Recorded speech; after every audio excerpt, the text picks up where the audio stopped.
Welcome back to the second part of the 13th class of Anthropology and Hamartiology. In the last session, we were talking about the temptability of man, and we are continuing with the same topic. God allowing Satan to tempt man does not necessitate man to sin. He could still withstand the temptation, which was actually the desire of God. Satan's temptation was also God's test of man. It was a test to know how he will respond to that situation, and though man could win the test, he chose to fail. We may say that a man disobeyed God because God allowed Satan to tempt him. But it was actually the desire of God that man should withstand the temptation by being obedient to the word of God, because man already knew how good God was and how God created everything for the well-being of him, and he already knew what will be the consequences. What will be the consequences if he disobey God? So after knowing all these things, man gave up himself to be to fall into the temptation of Satan. So we cannot blame God for the failure of man. Rather, it is Adam himself who was responsible for his own fall. Now we are going to examine the tree and the fruit that was described in the book of Genesis, which is the tree of the knowledge of good and evil. So what does this tree and the fruit represent?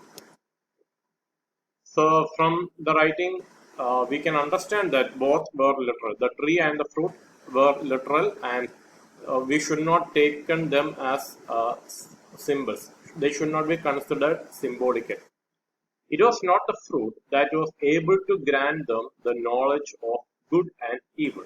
Rather, the act of eating the fruit was able to give them the knowledge of good and evil. So it is not the fruit; it is not a magical fruit that was able to give them the knowledge to distinguish between good and evil. Rather, by it is their act, it is their response to the commandment of God makes them to understand or to distinguish the good from evil.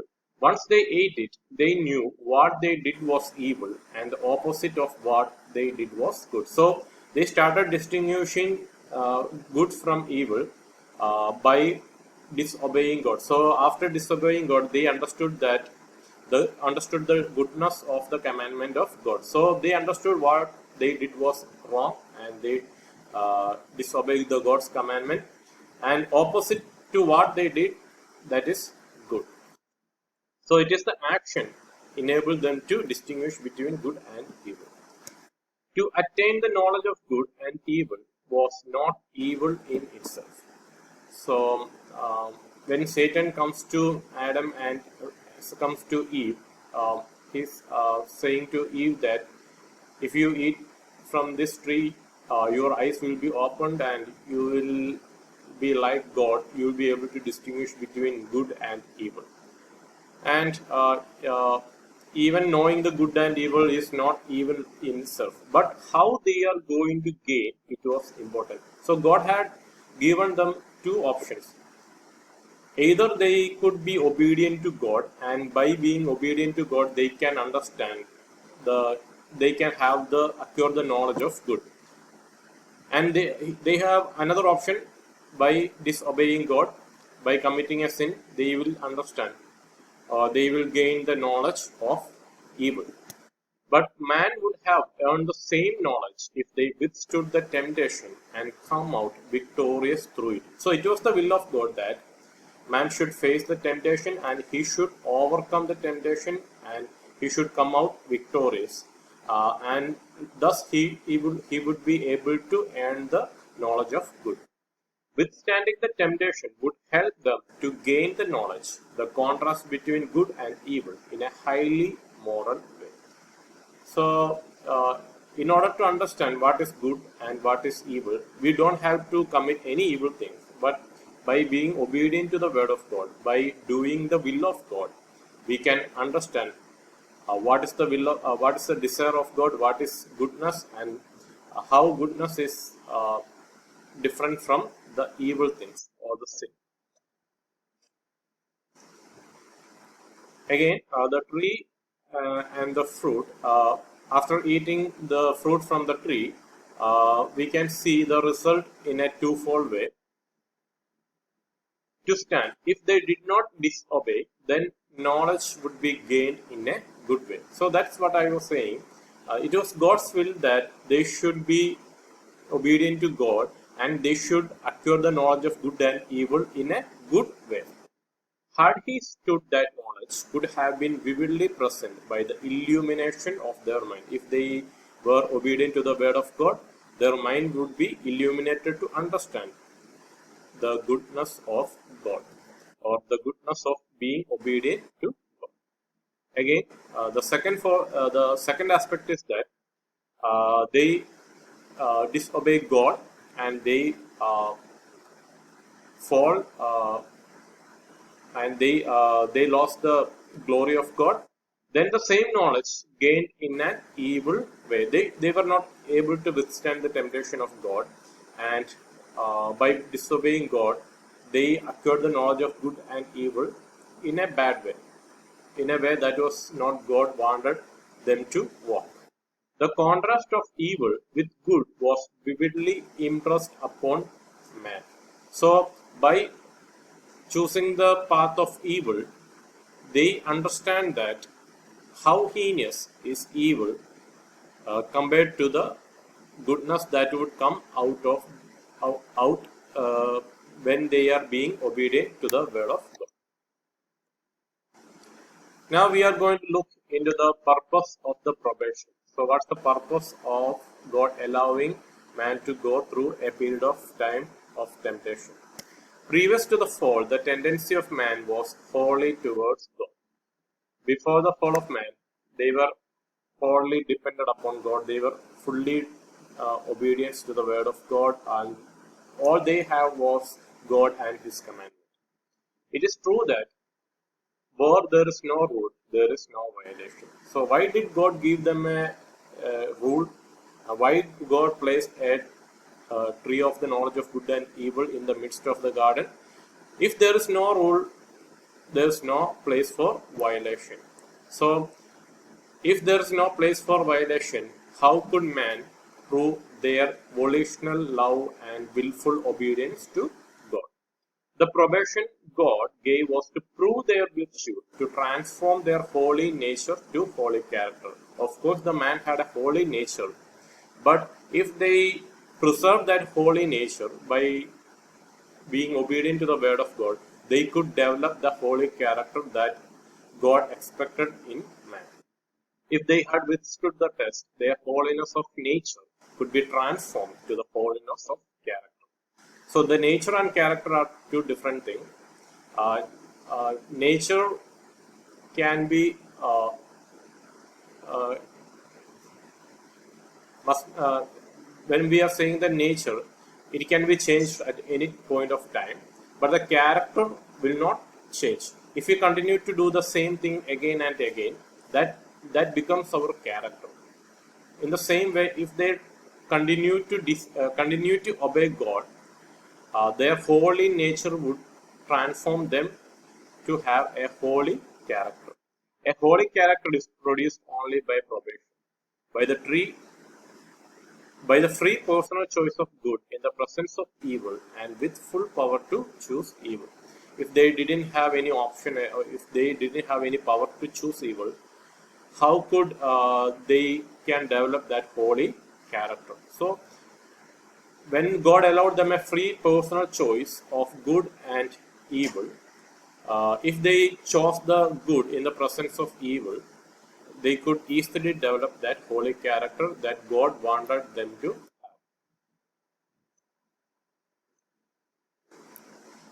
Again, the purpose of the probation. A being with character holiness is alienated from sin, which means a character holiness is what characterizes God, Christ, and holy angels. We know that God and Christ do not have any sin in themselves because their character is holiness. Even the holy angels, they don't commit sin against God because by their nature had been developed into a character. This is the state the redeemed people of God are about to achieve. So, why we are chosen in Jesus Christ? By being obedient to the word of God, by depending upon Jesus Christ, all the redeemed people of God will achieve the holy character when at the second coming of Jesus Christ. At that time, we will be completely removed from the presence of sin. Christians at the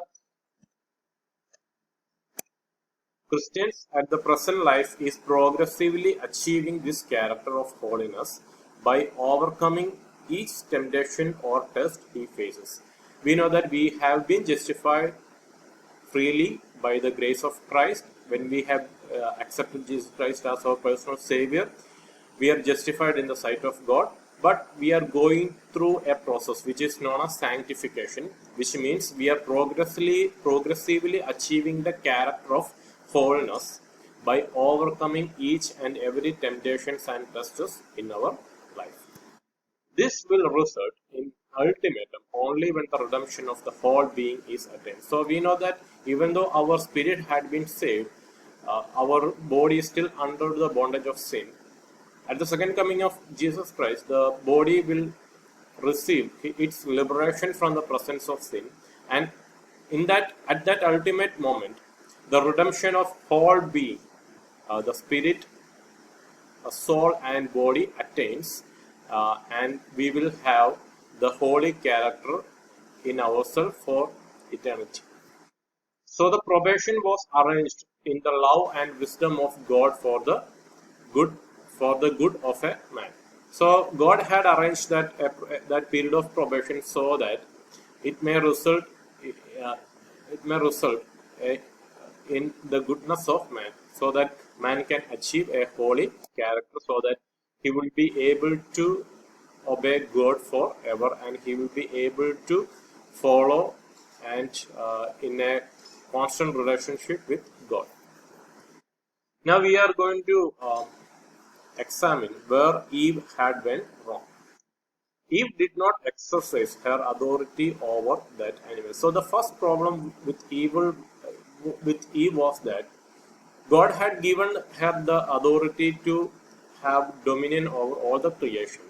Rather exercising that authority, or rather using that ability to have authority over animals, she willfully given herself up in the to the will of that snake, and instead of being obedient to the word of God, she listened to the words of Satan, and she started believing Satan's deception.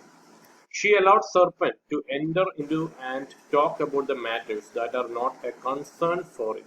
So to whom God did give commandment, it is to Adam and Eve. So say the serpent did not have any concern for it.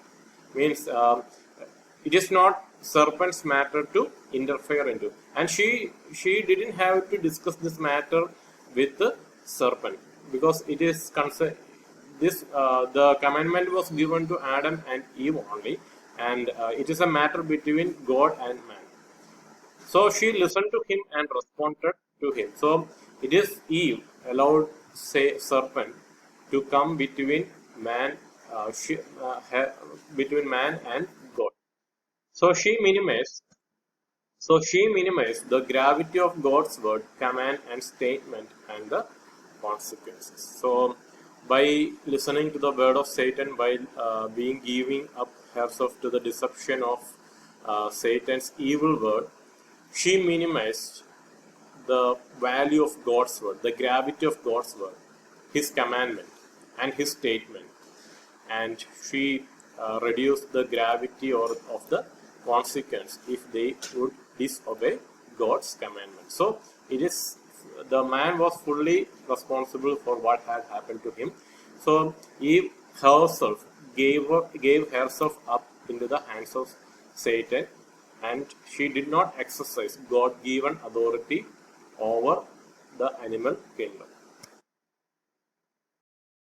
Again, we see that Eve failed to emphasize what God had emphasized. This is the same mistake we also make. When we hear things that contrary to the word of God, when someone comes to us and say something against the will of God, we may fall into a temptation to please that person by diluting the word of God or by reducing the gravity of the commandment of God. She did not consult with Adam, her husband, or to God. So God had given his commandment directly to Adam, and it was Adam's responsibility to teach Eve about his command, about God's commandment, and help her to walk in the path of God. So instead of consulting with serpent, Eve had the responsibility to go to Adam or either to God to do a fact check to see whether serpent is saying the right thing or not. Instead of doing that, she directly gave up her to the deception of Satan, and she obeyed. She believed the word of God, and she lost her faith in God's word. She pondered over what Satan suggested over against what God commanded.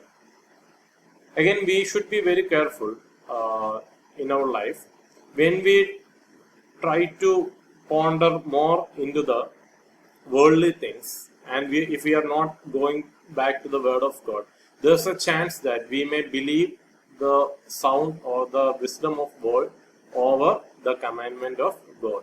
If we are always listening the sound of God, we will not be able to listen the voice of spirit, and we will not be able to discern what God is talking through his word. She took the leadership, decided for herself, looked at the fruit, decided, reasoned of the fruit, and plucked and ate. So, what's the result of sin? What are the results that came out of the original sin? The realization of evil, that is naked. So, when Adam and Eve were created, they were created naked, and they didn't feel any shame when they were in the presence of God. But after committing the sin, after disobeying the word of God, they felt shame to come to the presence of God. So, being naked or feeling that shame is the symbol of the realization of the evil. Previously, they were aware only of good. They were aware of only good. Now they know whatever evil and unpleasant. Before they committed sin, they didn't have an experiential knowledge of sin. Now they know what is sin by experiencing it, and they felt a shame to come to the presence of God. That's why God had made a covering for them. Again, this covering is a symbol of that is yet to come, which is the atonement death of Jesus Christ. Again, they felt the fear and they hid from the God's side, and death started in their being. So the fear is a symbol of the separation from God, the spiritual separation of man from God, and the body of man started undergoing the process of decay. What's the meaning of death? God said, on the day you eat of it, you shall surely die. So this is the commandment of God that he had given to Adam and Eve. When they sinned or ate the fruit, they came under physical death. From the day of disobedience, their body started undergoing a process of degradation, which is ultimately results in the death, which is the separation of spirit from the body. A natural physical death takes place when the human cells in body come to a complete disintegration. When God had created Adam and Eve, he did not create them to die. He had given them a perfect body to live in the presence of God forever. They didn't have to die if they did not have committed sin. But after committing sin, the sin had an adverse effect on the well-being of their body, and their human cells started disintegrating. From the moment of eating the fruit, the disintegration of their body started. them to a return of the element from which they were taken, which is the dust. Uh, in Genesis, we have seen that God had formed the body of man from dust, and after uh, being fall, after the fall, their body started undergoing the process of decaying, and they started returning to the element from which they were taken, which is the dust. So man came from the dust, and they are going back to the dust. If they had withstood the test, the life they had in them could continue to an everlasting life. So it is the desire of God that they should live forever in the presence of God. If they had withstood the test, that desire of God would be fulfilled in their life. The life man had been is God's. That was the result of him being created in God's image. So when God created man, he created man in his own image.